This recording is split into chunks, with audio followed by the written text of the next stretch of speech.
ابھی آپ کو اہم خبر سے آگاہ کریں گے۔ سنی اتحاد کونسل میں آزاد امیدواران کی شمولیت اور خصوصی نشستوں کی الاٹمنٹ کا کیس ہے۔ الیکشن کمیشن کا تمام درخواستوں کو یکجا کر کے سماعت کرنے کا فیصلہ۔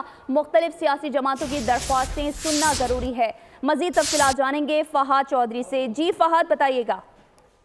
جی دیکھیے، سنی اتحاد کونسل میں آزاد امیدواروں کی شمولیت اور خصوصی نشستوں کے الاٹمنٹ کے معاملے پر سنی اتحاد کونسل کے خلاف مختلف سیاسی جماعتوں کی 6 درخواستوں پر آج چیف الیکشن کمشنر کی سربراہی میں 5 رکنی بینچ نے سماعت کی۔ اس سماعت کے دوران بیرسٹر علی ظفر نے اعتراض عائد کیا کہ یہ جتنی جماعتیں ہمارے خلاف درخواستیں لے کر آئی ہیں ان کا کوئی استحقاق نہیں بنتا۔ جو مخصوص نشستیں سنی اتحاد کونسل کے حصے میں آتی ہیں وہ فوری طور پر ہمیں الاٹ کی جائیں۔ تاہم اعظم نذیر تارڑ جو کہ نون لیگ کی نمائندگی کر رہے تھے، انہوں نے کہا کہ ہم ان مخصوص نشستوں کے لیے آئے ہیں جو ابھی تک الاٹ نہیں کی گئی، کیونکہ سنی اتحاد کونسل جو ہے اس کا کوئی استحقاق نہیں بنتا مخصوص نشستوں پر۔ اس کی وجہ یہ ہے کہ انہوں نے کوئی فہرست جمع نہیں کروائی تھی۔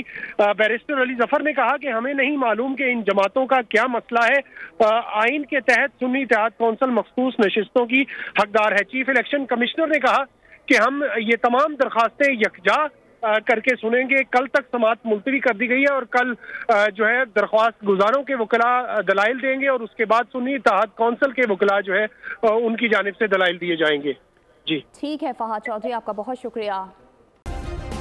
سبسکرائب کریں اور بیل دبائیں تاکہ کوئی خبر رہ نہ جائے۔